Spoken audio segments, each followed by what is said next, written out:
السلام عليكم البنات، كي دايرين؟ لاباس عليكم؟ معكم زهره من قناه انا تشيوات زهره.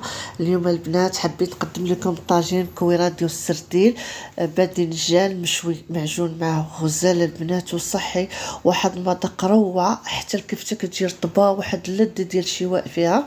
كنا درناها لما كنا في محمديه من سوريا. ما نطولش لكم البنات، غير جابوه على حسابي وغتبقاو ديما غديروه.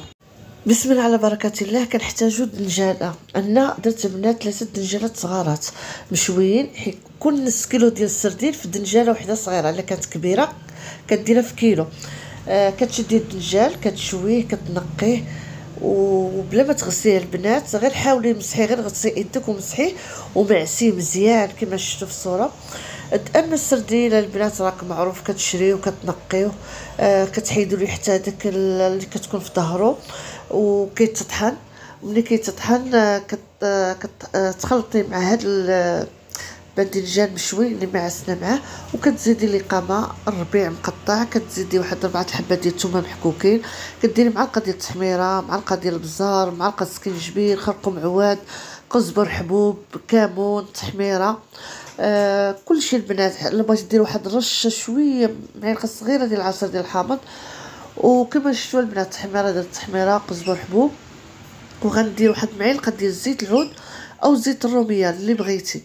احسن لك زيت العود ديري، الا ما كانش ديري زيت الروميه غير معلقه صافي، وكتجمعي كامل وكتخليه جانبا. كناخذوا طاجين كديري 4 مطيشات محكوكين او كثر على حسب، وكديري فيه حتى هو الربيع، كديري الثومه، كديري لي قامه كامله اللي درنا في كويرات ديال السردين، وكتزيد عليهم واحد ورقه سيدنا موسى، كديري حتى هو التحميره، سكينجبير، خرقوم عواد، قزبر حبوب، كمون.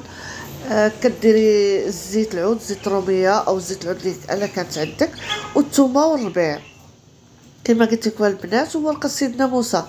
صافي كديري لي قامه كامله وكديريه فوق البوطه. ما تنسوش البنات الملحه وشويه مطيشه ديال الحك، معلقه ديال مطيشه ديال الحك ضروريه البنات. وكديري هاد الخليط كامل فوق البوطه.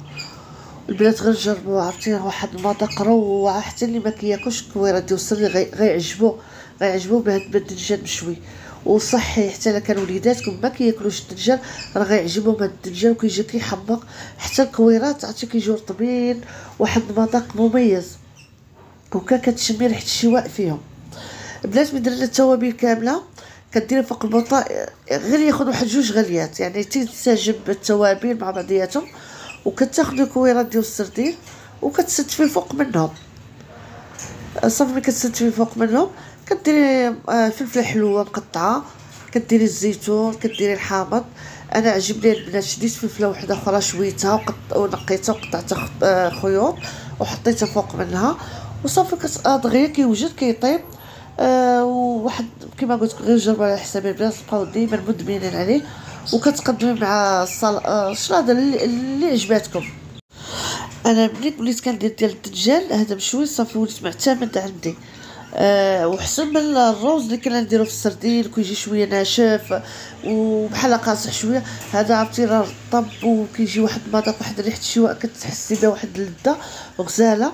ونفس الوقت كما قلت لكم الا كانوا وليدات ما كياكلوش الدجاج راه غتوكلينهم بهذه الطريقه، راه غيعجبهم بزاف. ونقول لكم البنات ما تنساوش البنات بارطاجيو مع صحاباتكم، وسمحوا لي على هذا الغياب، وان شاء الله غنبدا نحط في الوصفات باذن الله. ونقول لكم البنات مع السلامه، وما تنساوش حتى تعليق زوين بحالكم.